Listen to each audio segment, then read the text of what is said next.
नमस्कार, मी हर्षाली. हॅलो 24 तास या आपल्या खास कार्यक्रमात आपल्या सर्वांचं स्वागत.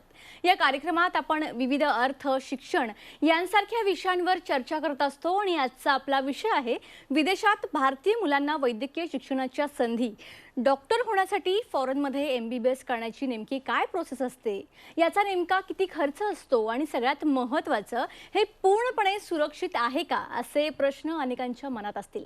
तर याच प्रश्नांचं निरसन करण्यासाठी आणि यावर योग्य मार्गदर्शन करण्यासाठीच आपल्या स्टुडिओमध्ये आलेले आहेत तिथूनच शिक्षण घेतलेले डॉक्टर अमित रवींद्र कुलकर्णी. डॉक्टर, स्वागत आहे. नमस्कार. Doctor Amit Ravindra Kulkarni Smolensk state university रशियाचे 2018चे पासआउट ग्रॅज्युएट आहेत आणि सध्या ते तिथेच डिपार्टमेंट ऑफ इंटरनॅशनल स्टुडंटचे डिपार्टमेंट डायरेक्टर आहेत.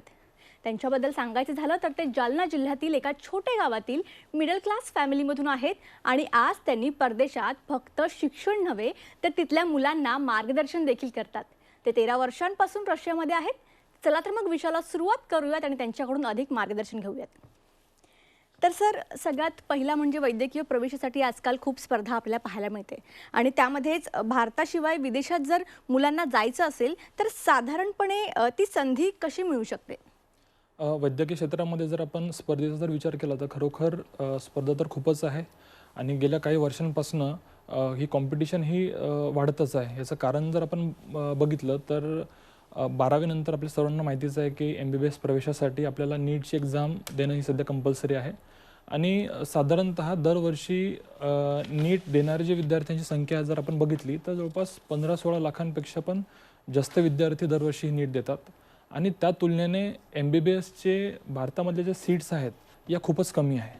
मग अशा वेळेस बऱ्याच वेळा असं होतं की सर्वच विद्यार्थ्यांचं MBBS बनण्याचं म्हणजे MBBS करण्याचं स्वप्नही पूर्ण होऊ शकत नाही. अशा वेळेस एक सुवर्णसंधी म्हणून पालक व विद्यार्थी विदेशामधल्या शिक्षणाकडे बघतात. तसंच माझंही झालं. मी 2010-11 साली ज्यावेळेस माझं 12th झालं, मी CET पास झालो. त्यानंतर फायनान्शियल कंडिशन बघता आणि आपल्या इथला आर्थिक जो खर्च असतो MBBS करण्याचा तो बघता आणि ती न परवडणारी फी बघता विदेशाच्या शिक्षणासाठी बघितलं आणि त्यामध्ये रशियामधलं हे जे शिक्षण आहे त्यामधले माझी जी युनिव्हर्सिटी आहे स्मॉलेन्स्क स्टेट मेडिकल युनिव्हर्सिटी, या ठिकाणी माझं 6 वर्षाचं शिक्षण कंप्लीट झालं. आता या युनिव्हर्सिटीमध्ये शिक्षण घेण्याच्या आधी मी खूप साऱ्या कॉलेजेसबद्दल माहिती घेतली, खूप साऱ्या एजंट्सकडनं त्यांच्यासोबत काउन्सिलिंग केलं आणि या सर्व कॉलेजेसबद्दलचा विचार करता या सर्वांची माहिती घेतल्यानंतर माझा जो सर्च आहे हा या युनिव्हर्सिटीवर थांबला. याचे काही कारण आहेत. तर विशेष म्हणजे की आपण जेव्हा या युनिव्हर्सिटीमधनं डिग्री घेऊन वापस येतो तेव्हा सर्वच आपल्या ग्रॅज्युएट्सला इंडियामध्ये वापस आल्यानंतर एक एक्झाम द्यायची असते. ती एक्झाम म्हणजे FMG, foreign medical graduate examination, जी आता नेक्स्टमध्ये त्याचं कन्वर्ट झाली आहे. सो या एक्झामचा जो निकाल होता या युनिव्हर्सिटीचा हा जवळपास 90% जास्त आहे.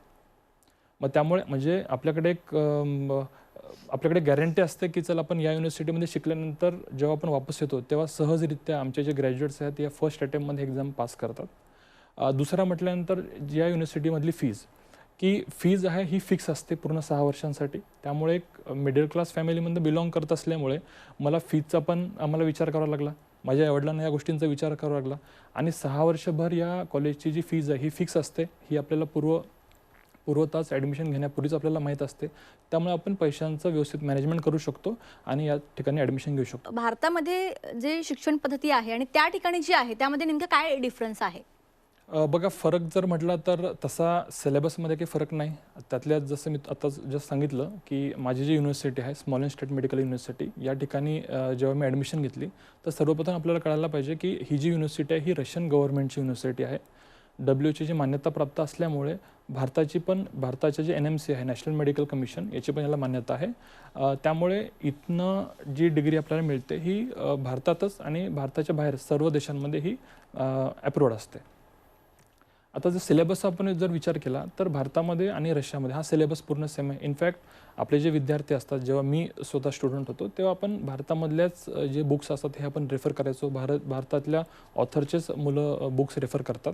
त्यामुळे सिलेबसमध्ये तसा काही फरक नाही. फरक आहे शिक्षण पद्धतीमधला आणि तो मी आवर्जून सांगू इच्छितो की जसं आपण एक तुलना जर आपण करायची म्हटली तर भारतामध्ये एका क्लासरूममध्ये किंवा एका कॉलेजमध्ये आपण जेव्हा ॲडमिशन घेतो तर त्या ठिकाणी एका क्लासरूममध्ये जवळपास 100 ते 150 विद्यार्थी हे एका क्लासरूममध्ये बसलेले असतात. त्यामुळे शिकवणारा जो प्रोफेसर आहे यांच्यासमोर 100-150 विद्यार्थी बसलेले असतात. त्यामुळे त्या ठिकाणी जी क्वालिटी आहे एज्युकेशनची ही जर आपण आता रशियामध्ये जर कम्पेअर करायची म्हटली तर आमच्याकडे युनिव्हर्सिटीमध्ये जेव्हा ॲडमिशन होते मुलं जेव्हा 300-350 मुलं हे दरवर्षी ॲडमिशन घेतात आणि हे मुलं जेव्हा रशियामध्ये येतात रशियामध्ये आल्यानंतर यांना 17, 18 किंवा 19 मुलांच्या ग्रुपमध्ये डिवाईड केलं जातं.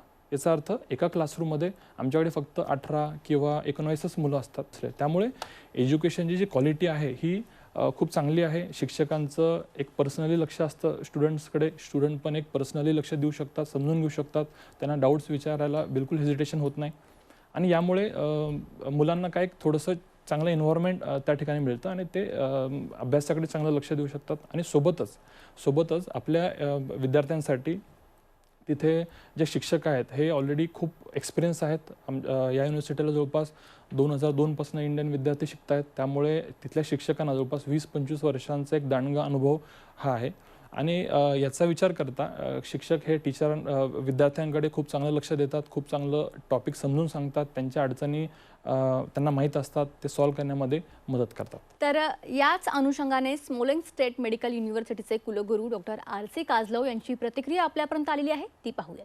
Esteemed ladies and gentlemen, Smolensk State Medical University is very proud to welcome you to our campus. We have a long-term tradition of educating of foreign students. Since 2002, we have exclusive rights of recruiting students given to Cosmos Education Consultant, director of which Dr. Iron Alok. We are very glad that around 1,500 Indian students are currently studying in our university. And also, I would like to announce that basically English language is provided to all of our students from first until 6th year of education. We have specifically devoted staff and also specifically devoted faculty of foreign students, specifically designed to meet needs of our foreign guests. Also, we are extremely proud that majority of our graduates from foreign faculties is very successfully passing screening test upon return to India.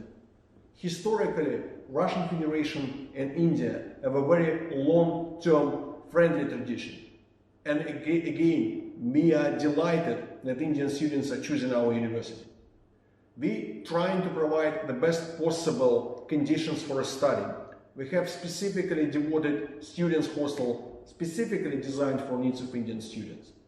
We have very good sports and other activities, again trying to provide our guests with the best possible scenario to develop their classical skills in sports, education, and also in different arts. Ladies and gentlemen, we are extremely proud to welcome you to our university and hope that you will choose us. See you soon. Sir, सगळ्यात महत्त्वाचं रशियामध्ये वैद्यकीय शिक्षण घेण्यासाठी बरेच लोक उत्सुक असतात, पण नेमकं ते कितपत सेफ आहे? कारण का पालकांना पण या दृष्टीने त्या ठिकाणी कोणती काळजी घेतली जाते? बघा, सेफ्टी जर विचार जर आपण केला तर हे जे कॉलेज आहे, हे जे युनिव्हर्सिटी आहे, हे खरोखर सेफ आहे. कारण की आमच्या युनिव्हर्सिटीला क्लोज कॅम्पस सिस्टीम आपण ही फॉलो करतो. आता ही क्लोज कॅम्पस सिस्टीम म्हणजे काय? तर कॅम्पसच्या आतच मुलांना लागणाऱ्या सर्व गोष्टींची व्यवस्था असणे. त्यामध्ये हॉस्टेल्स असतील, जे लेक्चर हॉल्स असतील, मुलांसाठी ज्या पण गोष्टी त्यांच्या दैनंदिन जीवनामध्ये त्यांना गरज असते त्या सर्व, लायब्ररी झालं, रीडिंग हॉल झाले, हॉस्टेलची सुविधा झाली, प्लेग्राऊंड झाले, या सर्व गोष्टी मुलांना कॅम्पसच्या आतच अवेलेबल असतात. त्यामुळे मुलांचा जो टाईम आहे हा विनाकारण वेस्ट होत नाही, विनाकारण बाहेर जाण्यासाठी त्यांचा वेस्ट होत नाही. आणि या कॅम्पसच्या आत तिथे शिकत असलेले विद्यार्थी किंवा तिथे काम करत असलेले वर्कर्स यांच्या व्यतिरिक्त कोणालाही कॅम्पसच्या आत एंट्री नसते. त्यामुळे कॅम्पस हे पूर्ण सेफ असतं. अजून आपण जर बघितलं तर जे हॉस्टेल्स असतात, हॉस्टेलमध्ये 24 तास 2-2 सिक्युरिटी गार्ड प्रेझेंट असतात. तिथे CCTV कॅमेऱ्याची फॅसिलिटी आहे आणि जो हॉस्टेलचा जो स्टाफ असतो, हॉस्टेल वॉर्डन असते, यांचं आपल्या मुलांकडे लक्ष असतं. आणि जेव्हा आपण एक पालक विद्यार्थ्याला एवढ्या दूर शिक्षणासाठी पाठवतो आणि त्यावेळेस त्याला माहीत असतं की आपला मुलगा दूर आहे आणि तर त्यांना थोडीशी काळजी असते. तर त्यासाठी मी सांगू इच्छितो की आपल्याकडे हॉस्टेलसाठीचे टायमिंग्स जे आहेत ना हे खूप स्ट्रिक्टली फॉलो केले जातात. एक खूप स्ट्रिक्ट वातावरण तिथे असतं, मुलांना शिस्त असते आणि आमच्याकडे हॉस्टेलसाठी सकाळी 6 ते संध्याकाळी 8 वाजेपर्यंतच फक्त मुलांना बाहेर जाण्यासाठी परमिशन असते. त्यामुळे काय की पालक निश्चिंत असतात की संध्याकाळी 8 वाजल्यानंतर आपला मुलगा हा हॉस्टेलला वापस आलेला आहे आणि मुलं पण जेव्हा हॉस्टेलमध्ये वापस येतात, एवढ्या लवकर वापस आल्यानंतर त्यांच्याकडे एक इनफ टाईम असतो. त्यामध्ये ते मुलं त्यांचा अभ्यास करणे, त्यांचे टास्क करणे, त्यांचं होमवर्क करणे, स्वतःचं सेल्फ स्टडी करणे किंवा इतर त्यांचे काही काम असतात, ह्यामध्ये मुलांचा जास्त वेळ ते देऊ शकतात. आणि आपल्या ज्या युनिव्हर्सिटीमध्ये इंडियन विद्यार्थी जे आहेत या सर्वांसाठी सेपरेट सुविधा आहे. सेपरेट सुविधा हॉस्टेलची असो किंवा शिक्षणाची असो. त्यामध्ये जर बघायला गेलं तर इंडियन विद्यार्थ्यांसाठी आपल्याकडे 3 ते 4 हे सेपरेट हॉस्टेल्स आहेत. या ठिकाणी फक्त इंडियन विद्यार्थीच राहतात. मुलांसाठी वेगळी सुविधा आहे, ज्या मुली आहेत त्यांच्यासाठी वेगळे हॉस्टेल्स आहेत. आणि क्लासरूममध्ये पण फक्त जसं मी पूर्वी बोललो की प्रत्येक क्लासमध्ये 17 ते 18 विद्यार्थी असतात, तर या क्लासरूममध्ये पण फक्त इंडियन विद्यार्थीच असतात. त्यामुळे आपल्या विद्यार्थ्यांना जरी हे फॉरेनमध्ये आलेले असले, जरी हे रशियामध्ये आलेले असते, तरी पण त्यांना अशा कोणत्याच प्रकारचं वातावरण त्यांना वाटत नाही की चला आपण खूप दूर आहे किंवा इथे आपल्या ओळखीचं कोणी नाही. मुलांना सर्व ठिकाणी आपल्याला इंडियन विद्यार्थी दिसतात. आपल्या आजूबाजूचे, आपल्या एका गावचे, आपल्या एरियामधले मुलं त्यांना तिथे सापडतात आणि त्यामुळे विद्यार्थ्यांमध्ये पण एक सेफ्टीचं एक छान वातावरण असतं. आणि एक महत्त्वाची गोष्ट सांगायची झाली तर या युनिव्हर्सिटीमध्ये ज्यांच्या मार्फत आपण ॲडमिशन घेतो ते म्हणजे कॉस्मॉस एज्युकेशनल कन्सल्टंटचे डिरेक्टर डॉक्टर अलोकरॉन यांचं ऑफिससुद्धा या मुलांच्या हॉस्टेलमध्येच आहे आणि त्यांचा तिथे स्टाफ नेहमीसाठी असतो. त्यामुळे पालकांना जरी आपल्या विद्यार्थ्यांबद्दल जर कधी माहिती घ्यायची असली की आपला विद्यार्थी कसा अभ्यास करतो, तो सेफ आहे का नाही आहे, त्याचा प्रोग्रेस कसा आहे, हे पालक आपल्या घरी बसून कधीही कॉन्टॅक्ट करून त्याबद्दलची माहिती घेऊ शकतात. आणि मुलांचा पण तिथे राहत असताना जेव्हा आपण मुलाला 6 वर्षाच्या दैनंदिन म्हणजे 6 वर्षाच्या शिक्षणासाठी पाठवतो, त्यामुळे त्याच्या दैनंदिन कामामध्ये कुठेतरी अडचणी येऊ शकतात आणि अशा वेळेस त्याचा वेळ वाया जाऊ नये म्हणून ही सर्व सुविधा मुलांच्या हॉस्टेलमध्येच प्रोव्हाइड केलेली असते. सर, नेमकं रशियामध्ये डॉक्टर होण्यासाठी पूर्ण प्रोसिजर काय आहे? बघा, प्रोसिजर जर सांगायची झाली ना तर प्रोसिजर खूप सोपी आहे. आपण सुरुवातीला विचार करतो की आपल्या मुलाला फॉरेनमध्ये पाठवायचं आहे, तर ही प्रोसेस खूप हार्ड असेल कारण की आपण कधी फॉरेनमध्ये गेलेलो नसतो. जवळपास जे मॅक्सिमम लोक असतात हे बाहेर गेलेले नसतात. त्यामुळे विजा कसा काढायचा, विमानाचं तिकीट कसं काढायचं, या गोष्टी आपल्यासारख्या पालकांना किंवा विद्यार्थ्यांना माहीत नसतात. ही जी प्रोसेस आहे ही एकदम सिंपल आहे. ज्या पण विद्यार्थ्यांना ॲडमिशन घ्यायचे असते हे सर्व विद्यार्थी आपल्या युनिव्हर्सिटीच्या जी वेबसाईट आहे, ऑफिशियल वेबसाईट आहे www.sgmu.info या वेबसाईटवर जातात. त्या ठिकाणी युनिव्हर्सिटीबद्दलची सर्व माहिती दिलेली आहे. सोबतच या माहितीसोबतच तिथे इन्फॉर्मेशन सेंटर्सचे कॉन्टॅक्ट नंबर दिलेले असतात. आता हे इन्फॉर्मेशन सेंटर्स म्हणजे काय, तर हे कोणी एजंट नव्हे तर आपल्या युनिव्हर्सिटीमध्ये शिकत असलेले विद्यार्थी किंवा ग्रॅज्युएट होऊन आलेले विद्यार्थ्यांचे पालक, या पालकांचे कॉन्टॅक्ट नंबर या वेबसाईटवर दिलेले असतात. त्यामुळे ज्या पण विद्यार्थ्यांना ॲडमिशन घ्यायचे असते हे विद्यार्थी डायरेक्टली या पालकांना कॉन्टॅक्ट करतात.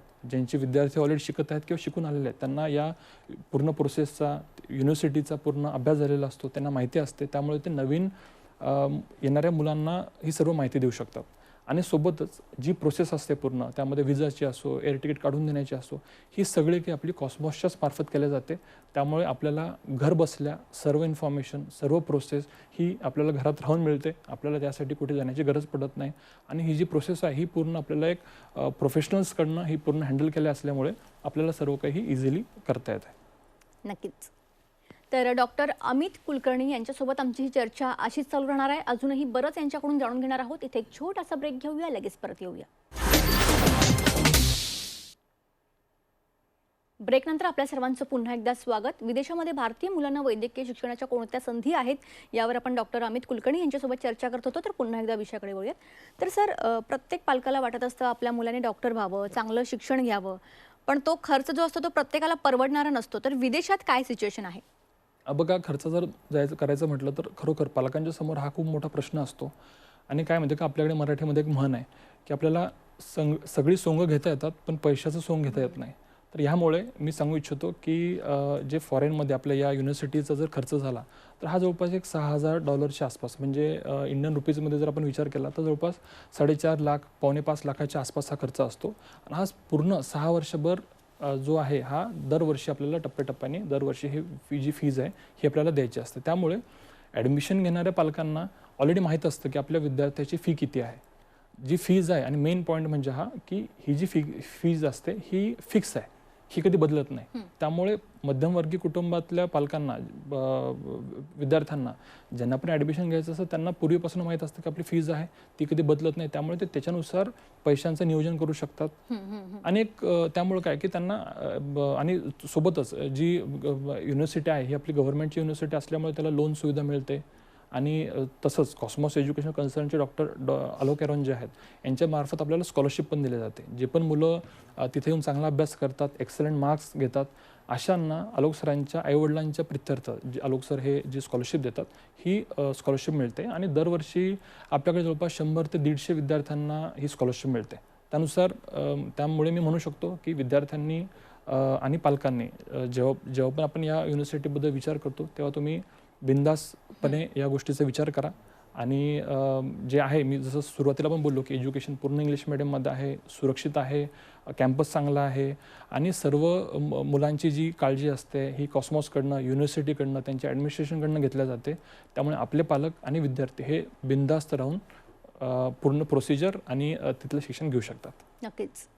तर याच अनुषंगाने कॉस्मॉस एज्युकेशनल कन्सल्टंटचे संचालक आणि कुलगुरूंचे परराष्ट्र सल्लागार डॉक्टर आलोक एरॉन यांची प्रतिक्रिया आपल्यापर्यंत आलेली आहे, ती पाहूयात. सन 2002 से Smolensk state medical university में कॉस्मॉस एजुकेशन कंसल्टेंट्स के द्वारा इंडियन स्टूडेंट्स का एडमिशन दिया जा रहा है और इन पिछले 18 सालों में 3000 से ज़्यादा इंडियन स्टूडेंट्स को small end state medical university में एडमिशन मिला है और इसमें से करीब 2000 इंडियन स्टूडेंट्स यहाँ से डॉक्टर्स बनकर निकले हैं.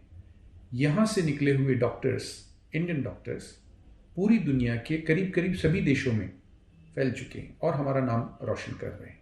इसके अलावा यहाँ से हमारे जो ग्रेजुएट्स इंडिया गए हैं उन्होंने भी हमारा सिर गर्व से ऊपर किया है, क्योंकि जो स्क्रीनिंग टेस्ट का पासिंग परसेंटेज है Smolensk state medical university का, उसका कोई कंपटीशन नहीं है.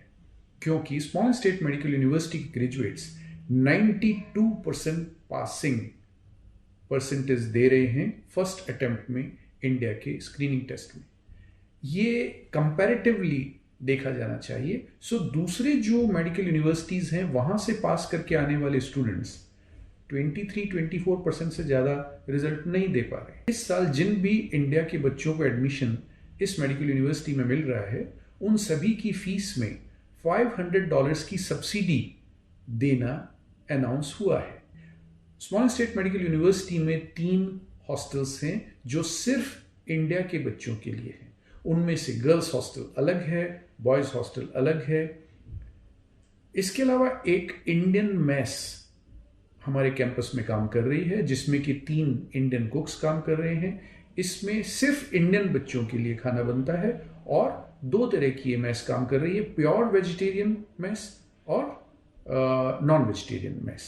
स्मॉल स्टेट मेडिकल यूनिवर्सिटी में पढ़ाई का ड्यूरेशन 6 साल है और सभी 6 सालों में पढ़ाई का जो मीडियम ऑफ इंस्ट्रक्शन है वो है इंग्लिश मीडियम. मतलब सभी 6 सालों में इंग्लिश मीडियम में यहाँ पर पढ़ाई होती है. सो इंडियन स्टूडेंट्स जो इस साल हमारे यहाँ एडमिशन लेना चाहते हैं, you are most welcome. But आपको एक बात का ध्यान रखना है कि स्मॉल स्टेट मेडिकल यूनिवर्सिटी में एडमिशन लेने के लिए आप किसी भी एजेंट्स के साथ बात नहीं करें, क्योंकि स्मॉल स्टेट मेडिकल यूनिवर्सिटी और कॉस्मॉस एजुकेशनल कंसल्टेंट्स किसी भी एजेंट को अपॉइंट नहीं करते हैं. हमारे यहाँ पर जो भी एडमिशन्स होते हैं वो सभी या तो इस समय हमारे यहाँ पर जो इंडियन स्टूडेंट्स पढ़ रहे हैं उनके रिकमेंडेशन से होते हैं, या वो ग्रेजुएट्स जो हमारे यहाँ से पढ़ करके और डॉक्टर बनकर जा चुके हैं उनके रिकमेंडेशन से होते हैं. बट इंडिया के किसी भी एजेंट्स को हम लोग अपॉइंट नहीं करते हैं. मतलब एडमिशन सिर्फ और सिर्फ कॉस्मॉस एजुकेशन कंसल्टेंट्स के द्वारा और इंडिया के जो बच्चे भी यहाँ पढ़ रहे हैं या जो ग्रेजुएट्स हमारे यहाँ से निकल चुके हैं उनके रिकमेंडेशन के द्वारा ही होता है. So Indian students coming to Small State Medical University this year, you are most welcome and we are waiting for you. तर आत्ताच आपण आलोक एरॉन यांची प्रतिक्रिया ऐकली. तर सर, तुम्ही या ठिकाणी आला, खूप चांगलं मार्गदर्शन आमच्या प्रेक्षकांना केलं, त्यासाठी तुमचे मनापासून धन्यवाद. तर विदेशात भारतीय मुलांना वैद्यकीय शिक्षणाच्या संधी कोणत्या कोणत्या आहेत यावर डॉक्टर अमित रवींद्र कुलकर्णी यांनी अतिशय महत्त्वपूर्ण असं मार्गदर्शन या ठिकाणी केलेलं आहे. आता जे नीट उत्तीर्ण आहेत, ज्यांना MBBS करायचं आहे, त्या विद्यार्थ्यांसाठी ही युनिव्हर्सिटी एक सुवर्ण संधी आहे.